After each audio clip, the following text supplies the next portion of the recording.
Halo cuan troopers semuanya, thank you banget nih untuk semua cuan troopers yang udah join ya. Udah nyempetin waktu juga nih malam-malam untuk ikut di talks kita hari ini ya. Hari ini kita akan ada interesting guest juga nih yang hopefully ini bisa kita invite sebentar lagi. Menarik ya untuk kita nanti bisa tahu insight-insight nih kira-kira apa aja nih insight-insight yang bisa kita dapetin dari guest kita satu ini nih.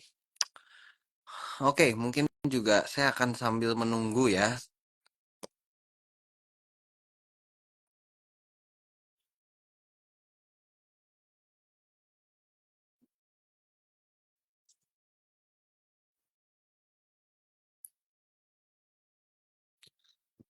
Gimana nih portfolionya cuan troopers semua so far nih. Nah, ini guys kita udah siap ya di waiting room ya. Mungkin kita bisa invite nih ya.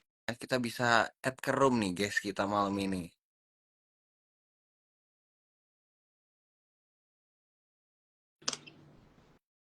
Oke, Halo, halo. selamat malam bro. Halo, selamat malam Bro Hengki. Apa kabar Selamat nih Bro malam, Hengki? baik, baik, baik. Terima kasih. Thank you banget nih Bro Hengki udah mau nyempetin ya waktu Jumat malam nih untuk bisa Iya. ngasih kita insight bareng-bareng nih. Heeh. Oke. Thank you banget ya bro udah mau join di TikTok live malam hari ini. Ya hopefully kita ada beberapa hal yang bisa kita ngobrol-ngobrol juga. Untuk Mm-mm. troopers juga yang punya pertanyaan nanti silakan tanyakan di kolom Q&A ya. Nanti kalau di sisa waktu live ini mungkin ada yang mumpung ada bro Hengkinya di sini, troopers bisa semua langsung bertanya supaya kita bisa langsung dapat insight-nya nih. Oke. Oke, mungkin tanpa berlama-lama lagi nih. Mungkin kita mau bahas sedikit ya, Ko ya. Oh, Mungkin so far mengenai bagaimana view Bro Hengki mengenai pergerakan IHSG so far nih, khususnya di minggu ini nih. Cukup menarik ya minggu ini. Gimana nih so far highlight highlight apa aja nih menurut Bro Hengki yang menarik untuk pergerakan IHSG minggu ini? minggu ini barbar ya. Eh, mungkin dari Oktober pertengahan sampai sekarang ya. Saya sih sebutnya Premier League ya, gitu ya. Jadi nggak mudah. Ya, Pasti harus ya susah serba susah gitu. Yang perform ya saham-saham konglo doang gitu. Jadi kalau mostly main banking sih ya LQ45 sih pasti gini ya gitu ya. Jadi ya mainnya harus saham-saham yang lagi perform gitu. Yang which is saham-saham perform itu nggak banyak orang yang berani gitu. betul, betul. Nah, kalau kalau mungkin dari segi sektoral nih, kalau dari segi sektoral, Bro Hengki sendiri ngelihatnya ini kita sebenarnya kita itu fokusnya lagi ke sektor mana nih? Karena cukup mix ya. Biasanya kan ketika market itu biasa cukup cyclical. Biasanya ada satu sektor yang diunggulkan dan ada satu sektor yang beberapa sektor lain yang mungkin kurang gitu. Nah, kalau Bro Hengki sendiri melihatnya secara sektoral gimana kok? Uh, to be honest, saya nggak pernah pakai sektoral ya gitu ya, Hmm, karena ya tapi yang tadi Bro bilang punya itu ya saya sangat sependapat, yaitu terkait um, tentang kalau misalnya satu sektoral perform dalam tanda kutip gitu ya kan, yang lain itu ya sepi gitu ya. Begitulah dengan IHSG kita. IHSG kita ya likuiditasnya kecil gitu. Tradernya sudah makin hmm, lama makin sedikit gitu. Yang tradernya sisa itu-itu aja gitu. Dari COVID mungkin ya 90% orang pensiun. Maka dari itu ya likuiditas kecil. Satu sektoral perform, yang lain ya kayak kuburan gitu betul, ya kan. Kalau kamu pegang lain ya nggak akan kemana-mana, yang cenderung betul. turun gitu. Tapi kalau misalnya sektoral sih saya jarang ya sektoral ya. Karena eh, kalau sektoral, ngomongin sektoral itu pasti ke saham-saham yang LQ45 gitu. Atau saham-saham yang besar. Tapi kalau saya sih lebih ke konglomerasi gitu. Saya jauh lebih suka Hmm, konglomerasi gitu. hmm, Kayak beberapa minggu ini ya konglomerasinya ya Bakri gitu ya kan, Bakri sama Lipo gitu. Kalau Bakri ya unggulannya kan BRMS. Pionir utamanya BRMS gitu. Yang kedua ya Dewa, yang ketiga ya Bumi, dan anak tirinya siapa ya Ali, ya. VKTR gitu. Itu anak tirinya gitu. Nah, menurut saya sih mainnya seperti itu ya. Konglomerasi jauh lebih menarik daripada sektoral gitu. Oke, jadi menarik ya. Jadi shift fokusnya justru lebih ke pergerakan per konglomerasi dan anak-anaknya ya dibandingkan kita lebih fokus kepada Betul, sektoral gitu ya. betul. Oke, kita yang menarik juga ini kan sebenarnya kita ini setelah kemarin ya sudah diumumkan nih Donald Trump ini kan sudah akan resmi menjadi presiden Amerika yang selanjutnya. Mm-mm. Nah, kalau Bro Hengki sendiri nih melihatnya gimana nih impactnya Trump sebagai yang dipilih untuk presiden Amerika Serikat, impactnya ke market kita ini kira-kira gimana nih? Ko Hengki? Mungkin banyak cuan troopers juga yang penasaran pengen tahu. Eh, to be honest, saya bukan fundamentalis gitu. Saya nggak ngerti fundamental, Hmm. jadi saya nggak bisa komentar banyak. Cuman yang saya bisa lihat dari outflow-nya itu udah jelek gitu. Oh, Outflow-nya terutama banking ya gitu ya. Dari kapan ya? Sebelum BRI jatuh, kalau gitu saya lihat sekitaran bulan Maret. hmm, Sekitaran bulan hmm, Maret hmm. gitu. Saya ingatnya ya ketika keluar laporan keuangannya gitu kan. Saya sudah beres sama si BRI karena outflow-nya kencang banget. Waktu itu sempat satu hari 1 triliun, Ya, 800 miliar segala macam. Jadi seolah-olah ya asingnya ya BU doang, bukan bukan BU doang, seolah-olah asingnya BU banget gitu ngejualnya gitu, nggak ya, manusiawi gitu. Ya dari sana semenjak sana saya lihat bid offernya, saya udah melihat itu ya, aku udah nggak bullish sama banking gitu, nggak bullish sama banking. Ya pionir banking kita ya BRI kalau nggak BCA gitu ya kan. Nah BRI kena sebatan paling kuatnya gitu ya. Jadi udah beres ya itu akan ngaruh ke IHSG kita. IHSG kita ya penopangnya selain banking ya satu lagi yaitu brand gitu ya kan. Punya Pak betul. Prayogo Pangestu gitu. Nah Pak Prayogo Pangestu dari kemarin mungkin bete juga kali ya sama bursa gitu ya kan. Makanya nggak perform gitu. Nah tapi ya Benar, benar. kita lihat hari ini gap up tinggi ya karena gap up-nya brand sendiri gitu, bukan karena indeks kita gitu. Jadi kalau ya hopefully ya from today sih ya brand perform lagi gitu. Ya, Cuman ya sulit sih karena saya lihat malah hari ini isinya trader semua gitu. Jadinya ya ya benar, mungkin ya benar. hit and run lah Nah, gitu ya kan. Uh-uh.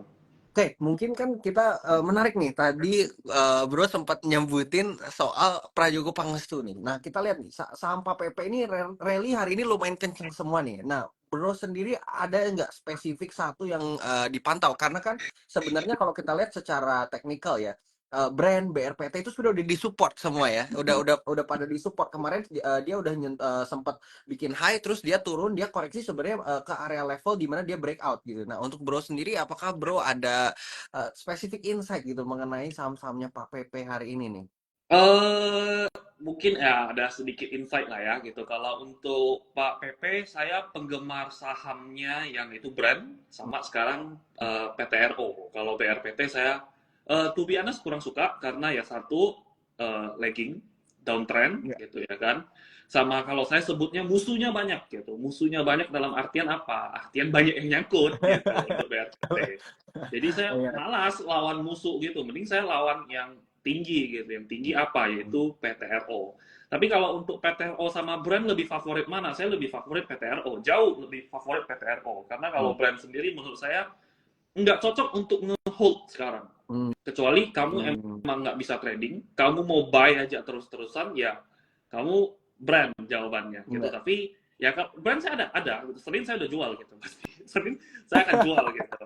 Nah, tapi ya ya main trading aja kalau brand. Brand enaknya itu untuk enter gede, tapi kalau untuk mau narik jauh itu Petro. Jadi itu doang sih pilihan kalau untuk TPIA udah enggak karena kepentingannya sudah selesai yaitu MSCI. Ya.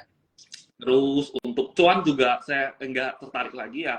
Saya juga maniaknya cuan gitu dari IPO sampai ya belasan ribu gitu maniaknya. Cuma kalau sekarang kurang menarik. Sekarang PTRO sama brand aja dua dong. Oke, oke. Nah, kalau gitu nih, kan tadi menarik juga nih, kok Bro Hengki ini sempat nyinggung juga soal beberapa saham-saham yang di hold nih. Nah, cuman eh, karena tema kita berhubung mulai nyicil blue chip untuk akhir tahun. Nah, apakah Bro Hengki ada saham blue chip yang Bro Hengki bullish even di current economic condition, even kita melihat ke 2025 yang kita masih sebenarnya kan kita masih nunggu beberapa kebijakan nih. Nah, ada nggak saham blue chip yang Bro Hengki cukup bearish, sorry, cukup bullish untuk sampai ke tahun depan? Oke, kita ngomongin bullish tahun depan, tapi ya sebelum ke tahun depan ya kita ngomongin mungkin Ya, Desember dulu ya kan. boleh. Desember ada satu yang dalam tanda kutip terkenal, wah window dressing, window dressing, window dressing gitu ya. Jadi Ya, mungkin sebelum ke tahun depan saya ngomongin tentang window dressingnya dulu. Jadi boleh. start di depan kita lebih dahulu daripada yang ke depan-depannya lagi gitu. Ya. Nah, banyak orang cuma ngerti window dressing, tapi coba nih, saya coba sekalian kita ngobrol di komentar gitu ya kan. Nah, Boleh, apa boleh, boleh. definisi window dressing itu sendiri gitu? Apakah kalian tahu gitu ya kan? Karena most of the people uh, akan mengatakan kalau window dressing itu adalah akhir tahun hijau, Desember hijau gitu ya kan. Uh, menurut saya itu kurang teliti Ya, gitu. Kalau lebih telitinya lagi, window dressing itu adalah perbaikan portofolio gitu ya kan, perbaikan performa. Perbaikan performa artinya adalah performanya yang diperbaiki tahun lalu. Artinya lebih baik daripada tahun lalu gitu ya kan. ya. Ya, logiknya seperti gitu ya kan. Wah, saya lari 30 menit misalnya 5 kilo gitu. Saya mau perbaiki lebih baik daripada tahun depan. Tandanya saya lari lain kali 30 menit 6 kilo. Nah, kurang lebih kayak gitu. Ada peningkatan gitu. Tapi kalau misalnya saya uh, jadi saya mau tiap tahun itu naik gitu. Naik 1 kilo, naik 1 kilo, 1 kilo gitu. Nah, tahun lalu saya udah mencapai targetnya gitu. Oh, untuk tahun ini gitu. Apakah yang perlu saya perbaiki lagi? Nggak perlu karena performa saya sudah tercapai. Nah, itu yang garis bawah yang harus diketahui. Nah, kita harus lihat BBRI gitu ya kan, BMRI. Makanya kenapa tahun lalu itu nggak ada jadi window dressing gitu. Karena orang bilang, wah kenapa tahun lalu nggak ada window dressing segala macam. Karena tanpa window dressing pun sudah terjadi window dressing. Karena price-nya sudah above last year Betul. gitu. Nah, kalau kita lihat BBRI sekarang udah belum gitu. Kita lihat lah tahun 2023 Desember. 2023 Desember. Nah, 2023 Desember closing di BRI ya, saya ngomongin BRI ya. 5.750. Nah, oleh karena itu, bulan sekarang itu ada potensi sangat besar untuk terjadinya window dressing. Jadi sekarang menarik gitu. Kalau tahunnya lalu lagi, kita lihat 2023 gitu ya kan. 2023, yang tadi saya ngomong, price-nya Desember closing 5.750. Nah, 2022 closing Desembernya berapa? 5.000. Artinya performance-nya sudah di atas belum? Sudah di atas rata-rata. Ketika sudah di atas rata-rata, ya artinya tidak perlu window dressing, itu sudah terjadi window dressing. Nah, oleh karena itu ya kalau sekarang apakah BBRI menarik, BMRI menarik gitu ya kan? Ya, overall menurut saya menarik gitu. Cuman ya kalau personali saya secara personal saya nggak ada banking gitu ya kan. Hmm. Saya nggak ada banking, saya juga nggak ada saham-saham yang dalam tanda kutip saya invest sampai tahun depan gitu ya kan, karena kriteria saya invest itu bukan saham-saham blue chip. Nah, saya lebih suka Hmm.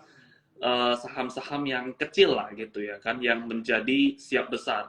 Tapi kalau untuk teman-teman yang profil resikonya lebih rendah, menurut saya ya sekarang itu menarik gitu, tinggal kalian pandai-pandai cari harga aja.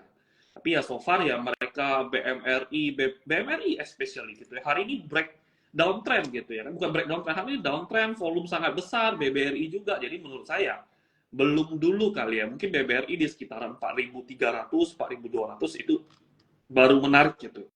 Ya, itu sih kalau saya. Oke.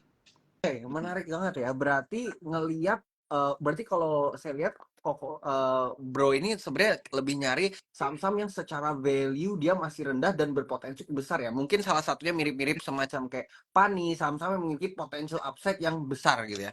Nah, Hmm. mungkin boleh bagi sedikit nih. Kalau Koko ngelihat ini sebenarnya dari apa nih?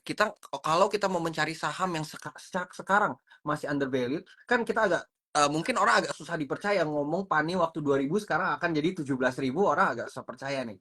Nah, tapi mungkin Bro sendiri mungkin ada nggak tips atau mungkin yang beberapa hal yang bisa diperhatikan saham-saham yang berpotensial multi bagger itu seperti apa biasanya ciri-cirinya? Ciri-cirinya kalau saya sih dari bid offer ya gitu ya. Hmm, Pertama dari bid offer saya nggak meduliin value gitu karena ya from my own experience gitu ya, from my own experience ya, jadi nggak perlu di compare, wah Hengki ngomong ini nggak benar segala macam, itu terserah kau lah gitu ya kan, karena ya, ya experience orang berbeda-beda. benar. Tapi my from experience kalau di Indonesia value-nya itu di-create gitu, di-create sama siapa ya, man behind it gitu yang create the value, unlike market-market luar. Kenapa market-market luar bisa pakai fundamental dan segala macam? Karena market luar mature. Tanpa ada makernya dalam tanda kutip, masyarakatnya bisa ngeapresiasi harganya gitu. Tapi Hmm, kalau di Indonesia sulit gitu. Makanya banyak kita saham-saham dalam tanda kutip wah under value, tapi sahamnya nggak gerak kemana-mana gitu. Kenapa? Karena ya nggak ada yang ngapresiasi. The only person yang bisa mengapresiasi marketnya adalah market maker itu sendiri gitu ya kan. Nah, market maker yang yang diutus emiten lah gitu ya kan. Oleh karena itu ya saya lebih percaya marketnya dalam tanda kutip ownernya itu mau value-nya gimana gitu, tujuannya apa. Nah, kalau itu ya biasa ya tujuan, makanya kamu lihat kan yang naik gila-gilaan saham-saham apa? Saham-saham konglomerasi gitu. Betul. Tujuan apa mereka naikin untuk kayak gitu? Ya MSCI, FTSE, jawabannya itu doang gitu ya kan. Nggak ada yang lain gitu. Karena kalau di Indo ya saham-saham under value lain, either ownernya nggak peduliin harga sahamnya, atau dia mau jaga doang, atau naik dikit nanti ownernya jualan. Nah itu yang bikin malas gitu loh. Makanya Ya, saya kurang suka sebenarnya saham-saham yang dalam tanda kutip under value dan price yang harus dibeli itu mahal, yaitu price nunggu gitu ya kan. betul. Kalau di luar negeri kamu beli under value, price-nya nunggu, tapi dibayarnya lebih pasti karena masyarakat akan mengapresiasi. Tapi kalau di Indo kamu beli yang under value, ya mostly market nggak akan respon. Market nggak bisa berbuat apa-apa sampai ownernya itu sendiri melakukan suatu gebrakan. Oleh karena itu ya bagi saya jauh lebih baik main di saham-saham perform ya gitu ya. Kalau saya, nah contoh, saya Dewa gitu ya kan, cuma Dewa kebetulan saya sudah jual ya gitu ya, Dewa. Nah, Dewa itu saya pengkoleksi Dewa, dia sempat sideways kan, 56, 57 sampai 60 gitu. Nah, itu saya koleksi terus gitu ya kan. Nah, jadi kenapa Dewa gitu ya kan? Karena saya lihat sektoralnya gitu. Sorry, kalau kalian sebut sektoral, saya Iya, konglomerasinya gitu ya. ya. Ya, BRMS waktu itu perform gitu ya kan. BRMS perform. Waktu itu saya kebetulan nggak kolek Dewa gitu ya kan. Nah, kebetulan karena bid offernya bagus dan mau jalan segala macam. Saya koleksi Dewa, cukup banyak saya koleksinya gitu. Ya udah gitu. Ya sektoralnya perform, semuanya ya perform juga gitu ya. BRMS ya saya juga tradingin gitu. Jadi ya saya jauh lebih enak seperti itu. Ya kayak Blipo juga lah, MLPL, MPPL juga itu kan kalau saya sebut ya itu saham mati gitu ya kan. Itu saham mati gitu. Tapi ya naik juga mau ngomong apa gitu. Kamu mau debatin fundamental ya nggak peduli. Saya sih cari duit, nggak cari fundamentalnya gitu. Benar. Jadi seperti gitu. Oke, berarti kalau saya bisa nangkap sedikit ya. Berarti Bro ini ngelihat biasanya kan kayak contohnya BRMS dan Dewa gitu. Biasanya kita cari dulu first mover dari konglomerasinya, baru kita cari mungkin anak perusahaan atau afiliasi yang dekat dengan yang bisa kita bilang lagging atau gimana nih Bro kita ngelihatnya. Kan pasti ada dari konglomerasi ini pasti ada first mover yang volumenya besar duluan nih. Nah, Mm-mm. atau Bro sendiri ngelihatnya gimana nih cara kita milih atau misalnya ada satu yang first mover kita kejar ikutin uptrendnya gitu. Itu gimana Bro?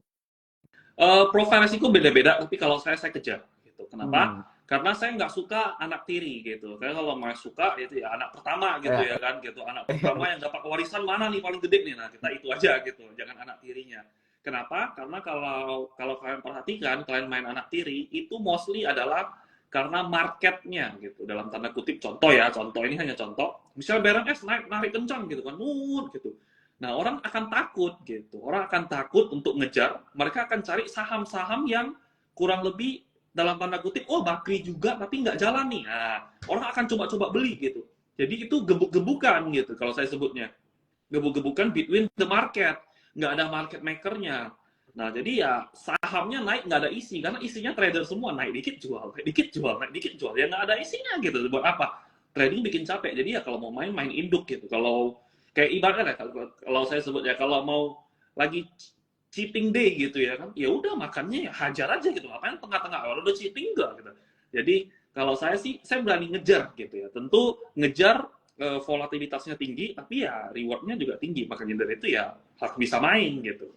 Nah, mungkin dari Bro sendiri sih, mungkin saya juga ini penasaran nih, kalau dari Bro sendiri nih, kalau secara risk to reward ratio, apakah Bro ini ngitung nih risk to reward-nya? Kira-kira kalau entry di harga segini, kira-kira cut loss di sini, take profit di sini. Nah, kalau Bro sendiri itu biasanya ngelihatnya seperti apa untuk risk to reward ratio ketika mau entry di saham yang volatilitasnya itu tinggi? Oke. Saya alirannya bid offer ya gitu ya. Saya Oke. kuatnya itu di bid offer gitu. Jadi kalau saya entry, saya cut loss itu rata-rata cuma 2-3 tick gitu. Dan ketika saya cut loss biasanya mostly akan jeblos gitu ya kan. Tapi kalau taking profitnya saya nggak pernah ngebatasin, wah 1% taking profit, 2% nggak taking profit, saya nggak peduli gitu. selagi nggak ada yang gebuk saya besar, ya saya lanjutin aja gitu ya kan. Kadang ya saya pernah dari kuning naik dikit saya tembak kan, breakout saya tembak, dia loncat-loncat sampai arah, ya udah ngapain saya jual gitu ya kan. Ya. Jadi kalau risk and to reward ratio, rewardnya pasti lebih gede, jauh lebih gede daripada resikonya.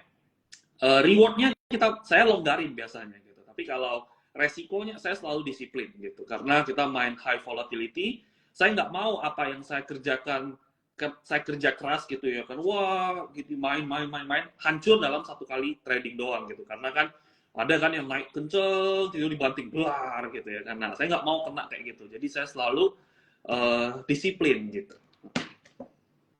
Oke, oke, oke. Hmm. Nah, ini menarik juga nih ya. Berarti ngelihat dari bid offer. Nah, kalau kita ngomongin soal bid offer, kan ada beberapa bid yang palsu atau offer yang palsu. Nah, untuk bro sendiri, gimana cara kita ngedetect bid yang emang genuine dan offer yang emang genuine sehingga kalau ada breakout, itu breakoutnya itu certain gitu. Karena kan kalau kita ngeliat dari technical, sebenarnya breakout bisa kita lihat dari volume, bisa kita lihat dari candle close-nya di berapa. Nah, kalau kita lihat dari bid offer ini, cara ngedetect false breakout dan breakout yang bagus itu dari bid offer itu gimana caranya?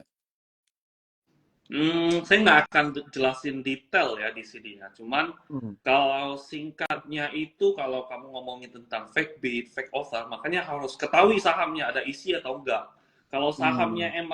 emang biasanya ada bid offer, volumenya rame gitu ya kan ya. Artinya ya apa? Artinya ya market makernya bermodal. Kalau Hmm. kamu lihat tipikal-tipikal yang bidnya ya bid, naik cabut bid, itu mah saya sebutnya nih bandar kere ini gitu ya kan. Bandar kere mah lihat 1 juta 2 juta mah buru-buru ambil, 10 juta mah buru-buru ambil dia ya kan. Jadi ya saya nggak main saham-saham kayak gitu, tapi untuk ngejelasin detailnya ya dalam tanda kutip, Iya, iya, iya. eh apa ya, tentang bid offernya saya sih skip lah ya gitu ya. Saya Oke, nggak akan ngejelasin oke, karena oke. rahasia dapur. Rahasia dapur. Tapi kalau misalnya Oke, yang oke. bisa saya sarankan adalah jangan main saham yang banyak tuyulnya gitu. Banyak tuyulnya dalam artian ya Iya. bidnya nggak ada, offernya nggak ada, tiba-tiba dalam tanda kutip ada, dibuat ada-ada kayak gitu. Oke, oke, oke. Thank you ya. Kita udah dikasih nih ya, a Hmm. bit sneak peek sedikit ya. Tapi rahasia dapurnya masih dikit nih sama Bro Hengki nih. Oke, ini Bro ada beberapa orang yang udah nanya nih ya. Hmm. Mungkin Bro bisa jawab sedikit nih. Nah, kalau ini ada yang bertanya nih, apakah volume itu menjadi kunci yang dikonsider juga untuk Bro Hengki selain dari bid offer? Silakan. Hmm. Volume. Kalau saya ya gitu ya. Kebetulan ya jangan deh. Oke. Kalau saya sendiri itu rata-rata gimana ya saya ngomongnya? Sabar mikir dulu. Oke. Kalau saya itu rata-rata entry-nya itu before ada volume. Hmm. Before dalam volume artinya apa gitu. Jadi saya sering uh, that's why risk and reward saya itu rata-rata jauh ya gitu ya. Saya bisa bilang bukan 1:2, 1:3, karena bisa 1:10 gitu ya. Sekali hit dapat gede banget gitu. Nah, kalau saya itu rata-rata entry-nya itu before ada volumenya gitu. Hmm. Emang betul. Biasa orang lihat kalau teknikal, wah ada volumenya nih, volume gede gitu. Which is bagi saya sudah telat gitu. Ya, Artinya apa kalau udah volume udah gede? Udah breakout di luar dong gitu ya, namanya betul. volume udah gede gitu ya kan. Ya. Nah, jadi kalau saya rata-rata ya kebetulan beruntungnya di Indonesia ada bid offer ya. Jadi bid offer itu bagi saya sih bid offer itu segalanya gitu ya kan. Segalanya, kamu mau fundamental segala macam untuk menentukan suatu saham ini akan jalan atau nggak akan jalan itu bid offer. Technical boleh bagus, tapi kapan breakoutnya? Bid offer jawabannya. Ini fundamentalnya bagus. Kapan dia mau perform? Bid offer jawabannya. Kapan ini saham akan jatuh ke bawah? Bid offer jawabannya. Kalau pengalaman saya gitu ya, tentu Iya, beda iya. style gitu. Saya nggak memaksakan. Tapi kalau saya sih volume tidak menjadi indikator bagi saya. Tapi ketika biasanya kalau saya udah masuk gitu ya kan, volumenya pasti membesar. Karena saya nggak main di volume-volume yang nggak ada volume gitu. Karena kalau kita entry gitu ya kan, volumenya cuma volumenya cuma 100 miliar gitu ya kan. Kalau kita entry 10 miliar kan, wah langsung pasti digebuk gitu ya kan. Jadi ya saya nggak main di saham-saham seperti gitu. Jadi saya mainnya ya saham-saham yang sebelum itu tapi langsung tiba-tiba membesar, yaitu ya saham-saham mau breakout gitu. Oke, jadi main di saham-saham yang memang volumenya sudah besar dan justru bro entry sebelum volumenya besar ya. Karena betul, karena ketika volumenya udah besar, ya itu tadi udah breakout. Sebenarnya itu udah lumayan Iya, telat ya ketika kita entry setelah iya. si volumenya udah breakout. Oke, mungkin itu tadi bisa menjawab pertanyaan juga nih. Oke, mungkin kita lanjut bahas-bahas sedikit nih ya. Ini karena menurut saya ini cukup fascinating juga. Berarti kalau kita perhatikan ya, Bro ya, kalau Bro sendiri kan memang, sangat menganut bid offer nih. Nah, tapi kalau Bro sendiri, apakah Bro tetap check the market? Apakah Bro tetap, baca berita, pantau, atau apakah ada nggak yang Bro korelasikan antara bid offer dan juga news gitu, dari makro dan mikro? Karena kan tentunya pasti makro dan mikro, contohnya ada satu saham yang mau masuk FTSE atau ada satu saham yang masuk MSCI, itu kan tentunya berpengaruh juga dari segi news. Nah, kalau Bro sendiri melihatnya gimana korelasi antara news dan bid offer untuk dijadikan pertimbangan untuk Bro beli sahamnya gitu? Kalau saya jarang lihat news. To be honest, bisa dibilang saya nggak pernah cari news gitu. Kebetulan ada yang ya, posting lah gitu atau ada yang apa baru saya baca. Oh ya udah gitu ya. Karena kalau saya itu penganut price discount everything gitu ya kan. Jadi ya harga mencerminkan segalanya. Harga mencerminkan segalanya artinya adalah harganya udah pasti gerak dulu gitu ya kan. Kalau news kita contoh aja gitu ya kan. Oke, saya direksi perusahaannya apa nih? Saya direksi perusahaannya BRI contoh gitu ya. Wah, Hengki Adinata direktur utama BRI. Apakah saya tahu apakah saya tahu laporan keuangannya? Tentu saya tahu di luar gitu ya kan. Saya tahu di luar, wah ini akan bagus nih LK-nya gitu. Saya beli dulu gitu. Nah, itu namanya price discount everything gitu ya Iya. kan. Saya satu direksi, ada direksi lain nggak? Ada direksi lain nggak? Ya mereka ada duit, maka akan beli gitu. Jadi price discount everything. Wah, ini LK saya jelek nih gitu. Anjir nih kalau LK saya jelek, besok pasti dibuang gitu ya kan. Ketika besok pasti dibuang, ya saya buang duluan dong gitu ya kan. Karena namanya ya in trading lah gitu, in capital market ya most of the people adalah berusaha menyelamatkan diri sendiri gitu. Jadi saya penganut price discount everything. Saya kurang lihat berita, tapi berita itu bisa dalam tanda kutip sebagai trigger. Kalau di Indonesia tidak semua berita itu trigger. 90 ya maybe 97% itu adalah beritanya ya udah telat di luar gitu. Iya. Tapi ya kalau ada berita suatu yang sangat bagus gitu ya kan ya kita pantengin. Contoh BRMS gitu ya kan. Nggak perlu tahu kalau misalnya dia nggak jadi masuk ya gadang-gadangnya kan wah masuk inside masuk MSCI nih segala macam gitu nah tapi ya kita nggak perlu kucuk-kucuk dia dari 480-an dibanting parah banget sampai ke bawah gitu ya kan ya. Terus besok keluar news nggak jadi MSCI dibanting lagi ke bawah hari ini tarik lagi ya menurut saya price discount everything gitu tapi ya as a trader volatilitas itu temanmu gitu kan volatilitas itu yang Iya. paling penting jadi saya nggak begitu baca news tapi kalau ada sentimen sangat khusus kayak brand today gitu ya kan wah nggak jadi segala macam gitu nah makanya langsung naik kencang tapi ya kalau brand itu isinya hari ini isinya trader semua gitu gebuk-gebukan trader semua gitu. Oke, jadi Hmm. mungkin Bro juga bisa bagi tips sedikit ya, karena kan mungkin beberapa banyak juga nih trader yang join kita nih di live malam ini ya. Mungkin sedikit tips nih untuk trader-trader yang mungkin sekarang lagi agak bingung atau banyak position portfolio-nya itu lagi minus dan mungkin lagi full cash gitu. Karena kan kita sebenarnya lagi nunggu news juga nih, karena IHSG koreksi lumayan dalam. Nah, mungkin tips dari Bro Hengki sendiri untuk trader kita harus watch out apa atau mungkin do's and don'ts lah mungkin lah sedikit kisi-kisi lah untuk trader-trader yang join di live malam ini gitu. Oke, kalau kisi-kisi, oke, saya ragu sih kalau misalnya trader itu full cash ya, gitu. Jarang saya lihat orang Indonesia itu kalau lihat portofolio negeri dia pasti mau enter aja gitu ya kan. Ya saya tidak tahu sih ya, tapi yang so far yang saya ketemu gitu ya, mostly kayak gitu. Ada duit, oh duit nganggur, gue beliin aja gitu ya kan. Nah tapi ya kalau untuk IHSG sekarang ya, menurut saya yang paling penting itu adalah ya kita capital market gitu ya, pasar modal gitu. Buat apa kita di pasar modal gitu ya? Cari duit loh gitu ya kan. Nah, kita cari duit. Pasar modal itu cari duit. Kita oleh karena itu cintai duitnya, bukan cintai perusahaannya gitu. Nah, kalau ketika IHSG jatuh, menurut saya yang paling penting adalah portofolio kita itu ya kalau kurang pun tipis gitu tapi jangan jangan jatuh gitu ya, jangan ikut ke drawdown gitu. Nah, Indonesia ini IHSG gitu ya kan. Kalau ini sekali lagi ya, pasti kalau yang saya adalah ilmu jalanan gitu ya kan. Saya selalu ya ya ilmu jalanan lah karena saya nggak fundamental nggak segala macam gitu ya kan. Jadi akan banyak menyimpang dengan buku-buku gitu. Nah, kalau di Indonesia gitu ya kan, kalau kalian portofolionya isinya lebih dari 5, saya bisa pastikan porto kalian nggak kemana-mana gitu. Porto kalian akan stuck Hmm. begitu aja. Kenapa? Karena di Indonesia itu ketika saham satu perform, itu aja perform gitu ya kan. Itu aja yang naik kencang gitu ya. Kalau kalian diversifikasi 5 porto, 1, 2, 3, 4, 5. Let's say lah sahammu 20% semua ya. 20%. Satu naik kencang gitu. Satu naik 20% gitu. 20% dari 20 kamu hitung itu cuma ya seberapa gitu. Tapi ketika dia jatuh gitu, IHSG ini jatuh itu 5-5-nya akan jatuh. IHSG-nya naik sangat kencang ya palingan satu doang perform, sisanya ya suprit gitu. Sedangkan yang lain akan naik kencang. Itu dalam konteks 5 gitu. Kalau lebih dari 5 ya saya yakin nggak kemana-mana. Jadi porto kalian akan gini, ujung-ujungnya turun gitu. Jadi ya kalau menurut saya untuk kondisi sekarang, either kalian kalau bukan trader nggak usah gitu ya kan, sama konsentrasi lah gitu.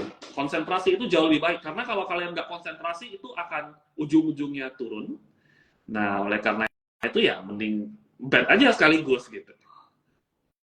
Oke, oke, oke. Oke, menarik banget ya. Jadi kalau investment keep, kalau misalnya, jadi Bro Hengki sendiri berarti portfolionya very concentrated ya kalau gitu ya. Berarti Iya.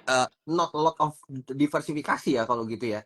Berarti kebanyakan mungkin max mungkin berapa Bro saham yang mungkin di hold sekali waktu itu? Oke, ini mungkin perkembangan dana juga ya, dana mempengaruhi gitu ya kan. Hmm, hmm. Kalau dulu saya konsentrasinya maksimal 2 saham, saya tembak all in selalu 2 saham, all in 2 saham gitu. Tapi ya semakin berkembangnya ya portofolio gitu ya kan, amount of money, jadi kan butuh Indonesia itu kekurangannya likuiditas gitu. Oleh karena itu ya harus dipecah ke Hmm. beberapa saham. Tapi ya konteks mainnya itu berbeda gitu. Ya. Tapi kalau misalnya satu portofolio saya sih fokus gitu ya kan, 2 lah gitu ya kan, udah Hmm. 2 aja gitu. 2 high performance gitu ya kan. Ya seperti gitu. Oke, oke. Berarti memang portfolionya akan very very concentrated. Oke, mungkin Hmm. Bro bisa share sedikit nggak nih, kira-kira ciri-ciri saham yang memiliki likuiditas tinggi dan eh, gampang gitu untuk exit dan entry itu kira-kira ciri-cirinya kalau dari Bro sendiri itu seperti apa saham yang likuiditasnya tinggi?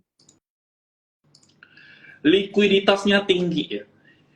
Oke, ngomongin likuiditas tinggi itu sebenarnya sangat subjektif gitu. Hmm. Kalian sekali enter berapa gitu ya kan? Kalau kalian enter sekali beli 100 juta, 50 juta ya kalian nggak perlu peduli likuiditas gitu karena kalian bisa keluar 100 juta, 50 juta. Beda sama kamu enter sekali enter 10M, 5M, 3M. Nah, itu likuiditas gitu. Kalau saya bagi saya liquid nggak liquid suatu saham itu tergantung daripada amount portofolio kalian dan amount portofolio kalian yang penting kalian bisa cut loss. Nah itu menurut saya liquid gitu. Hmm, Jadi kalau hmm. kalian main saham kalian punya saya sekali trading 5 juta kok gitu ya kan, saya sekali trading 5 juta. Oh ada bid nggak 5 juta yang original yang organik dalam tanda kutip gitu ya kan, oh organik gitu ya kan, ya sudah tandanya itu liquid bagi kamu. Kalau kamu dananya 5 sekali enter ya 5 miliar gitu ya kan, sekali enter 5 miliar, sekali enter 5 miliar tapi likuiditasnya di bawah cuman bid aslinya cuma 1 miliar, apakah liquid jadi? Nggak liquid gitu jadi ya back to the own portfolio. Cuman ya kalau saya perhatikan sih lebih enak main saham yang perform ya gitu. Oke, oke, oke. Berarti, oke, kita relatif ya. Berarti very subjektif memang betul ya kalau kita Iya. mau berbicara soal likuiditas. Nah, berarti nih, yang mungkin saya penasaran juga. Jadi kalau misalkan Bro melihat ada suatu saham bergerak di area level all time high. Nah, justru apakah kalau Bro itu ngelihatnya gimana nih? Kalau ada saham breakout ke area level all time high, mungkin apakah kita berani juga entry mengejar uptrend si all time high-nya atau tunggu dia koreksi dulu sedikit baru kita melihat lagi pergerakan uptrend-nya? Gimana view-nya Bro? Karena kan banyak banget nih saham-saham yang sekarang lagi bergerak di dekat area level all time high-nya. Nah, kalau view-nya Bro sendiri gimana? Kalau saya sih ya sih sodok aja gitu ya. Kalau saya sodok aja gitu ya kan. Saya nggak nunggu orangnya gitu. Saya orangnya nggak sabar. Saya nggak suka nunggu gitu. Mau nggak gitu ya kan. Ya kalau mau nggak ya udah saya sodok aja gitu, yang pecahin aja gitu, breakoutin. Kalau itu style saya. Tapi mungkin ini beda style ya gitu ya kan. Tapi yang bisa saya kasih tahu uh, dasar pemikirannya gitu ya, dasar Iya. pemikirannya. Saya mungkin ini, jadi saya ngomongnya prinsipal aja sambil style saya. Style saya itu bukan untuk semua orang gitu, not for everyone, karena ngeri gitu lah ya kan, bisa either kaya banget atau bangkrut gitu. Tapi ya saya pastikan bisa main baru boleh ikutin style saya. Kalau basic prinsipalnya, suatu saham itu turun gitu ya, kita ngomongin turun gitu. Nah, gitu. Kalau turun, saya biasa nanya gitu, kenapa sahamnya turun? Nah, saya coba nanya biasanya, kenapa sahamnya turun? Berbagai alasannya, bla bla bla bla bla. Oke, ada alasan dong gitu ya kan. Intinya alasannya negatif, karena turun gitu ya kan. Ada yang menjual lah, mungkin LK-nya jelek lah, nggak ada sentimen lah, A, B, C, D, E, F, G. Itu menyebabkan suatu saham turun gitu. Kenapa suatu saham naik? Wah, lalalalalalalalala. Point back-nya ada buyer gitu ya. Mau sahamnya jelek, ada yang baik, tetap naik gitu ya kan. Begitu juga dengan saham yang jelek gitu. Makanya dari itu, menurut saya main saham yang naik gitu ya, yang uptrend, yang perform lah, kalau bahasa saya perform gitu. Kalian lihat INKP, INKP apakah jelek gitu ya kan fundamentalnya? Jangan INKP deh. Saya ngomong yang lebih ekstrim, Unilever gitu ya kan. Iya. Unilever, kamu lihat. Sahamnya dari mana? Dari berapa puluh ribu tuh? Ya all time high-nya 11.000 lah. Tapi ya, saya nggak ngomongin all time high, saya ngomongin harga COVID aja. Gitu. Iya. Harga COVID pas dia crash itu 3.400, sekarang 1.700. Apakah ada beda dengan tahun lalu dengan tahun sekarang? I don't know gitu ya kan. Tapi ya all I know adalah sahamnya bergerak ke bawah. Ketika sahamnya bergerak ke bawah, artinya apa? Artinya adalah ketika kamu main, chances kamu untuk trading menang itu sangat kecil.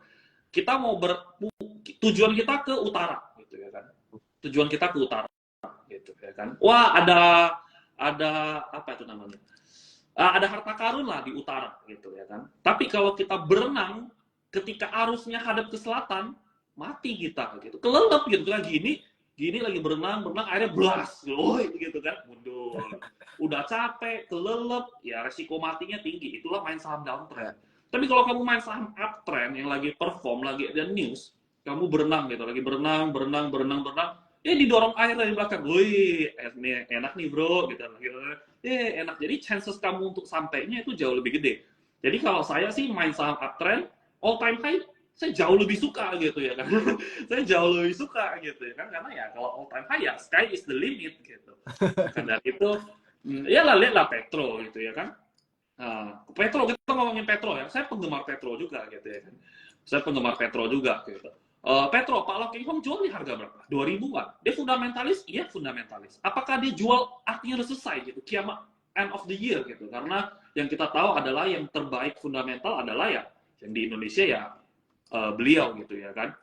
Nah, end of the year? Enggak bro gitu. Ini bentar lagi 20.000 ini gitu ya kan ya. Ini bentar lagi 20.000 stock split arah lagi nih. Ya, saya lihatnya seperti begitu gitu. Tapi ya seperti itu. Ya mau ngomong apa lagi ya, Pak Long Hong beli, dia beli saham DILD. DILD sekarang turun terus gitu ya kan. Ya sideways lah gitu ya. Nah, kalian mau pay the price nggak gitu? Pay the price-nya apa? Yaitu cost of time gitu. Saya nggak suka cost of time karena to me time itu sangat penting gitu. Makanya dari itu saya sukanya adalah saya mending risk daripada ngehilangin time gitu. Gitu. Oke. Jadi kalau menurut Bro bahkan saham all time high even better ya kalau gitu ya. Makin all time high justru makin berani untuk ditembak. Oke. Iya, Oke. kalau lihat all time high pasti ada CP, gitu. Pasti ada saya gitu. Kan saya berani jamin pasti ada saya gitu. All time high, ya kecuali Oke. saham nggak jelas ya gitu, saham nggak jelas enggak gitu. Jangankan ya itu kayak ya Teams beberapa hari lalu kan, wah ini kenapa nih bid overnya kayak gini, dikit lagi nih, ya udahlah tabrak aja lah gitu, langsung break out, market ikut gitu ya kan ya begitulah market gitu. Ya. Jadinya ya seperti gitu. Ya Teams kalau kamu ngomongin gitu, dia tak turun terus. trio, Antam, Inco, Teens perform. Nah, tapi Teens sendiri nggak perform gitu ya kan. Teens sendiri nggak perform, kenapa nggak perform ya? Kita nggak tahu. Tiba-tiba keluar korupsi berapa berapa ratus triliun ya gitu ya kan. Ya sangat sangat wah gitu ya kan. Ketika sangat wah, apa yang terjadi? Sahamnya arah. Lalu mau ngomong apa? Aku nanya, lu mau ngomong apa gitu ya kan, sahamnya arah gitu. Wah, ini nggak boleh nih kayak gini. Ya sudah, lu debat aja sama monyet gitu, lihat siapa yang menang gitu. Nggak penting kan siapa menang, saya cari duitnya, saya sikat aja gitu. Jadi ya kurang lebih ya seperti gitu. Oke, oke, oke, oke. Menarik ya, ini insight yang Hmm. bisa kita dapetin malam ini nih. Nah, mungkin saya mau ngulik juga nih. Mungkin Bro juga bisa ceritain sedikit mungkin ya soal Remora nih. Karena ini udah beberapa beberapa baik yang sebut nih. Mungkin Bro juga sekalian nih. Mungkin boleh mention juga nih sedikit soal Remora nih ke Cuan Troopers yang join malam ini. Nggak murah ya, komunitas kecil-kecilan lah ya, komunitas lucu-lucuan lah gitu. Ya, Lucu-lucu orang tapi cuannya berkali-kali lipat ya. ya cukup lah untuk ya tempat belajar bersama lah. Saya juga banyak belajar dari komunitasnya gitu. Oke, oke.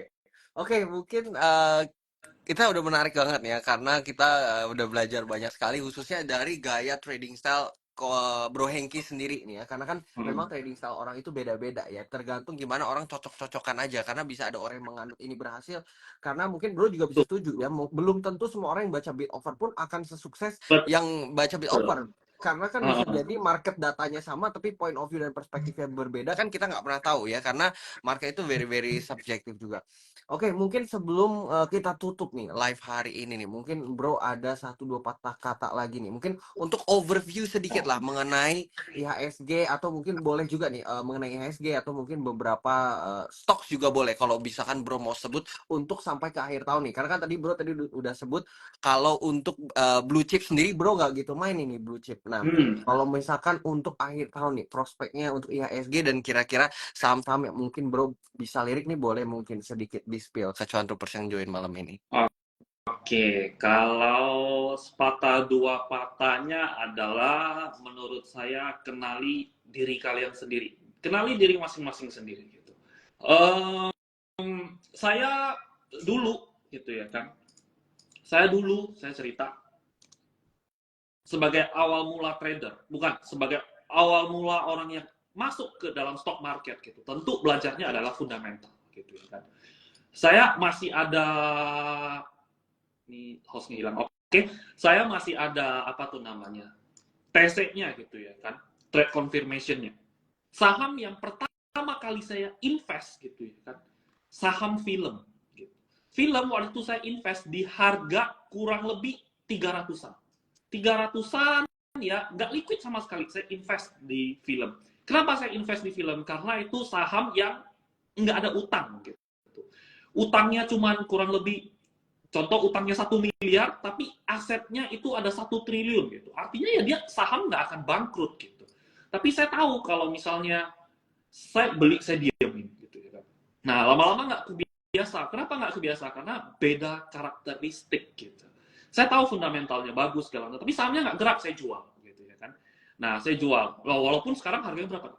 Harganya 3.700. Tapi ya saya tuh maniaknya film juga pada masanya gitu ya kan. Nah, saya cocoknya tektok-tektokan. Jadi saya mengenal diri saya sendiri. Wah, ternyata saya nggak cocok sebagai holder. Saya tahu sahamnya bagus, dia mau perform, saya hajar gitu. Nah, beli karena Belvin. Jauh sebelum Belvin gitu. Pas COVID, saya nyari fundamental gitu ya kan. Ya, saham fundamental yang saya beli itu adalah film gitu.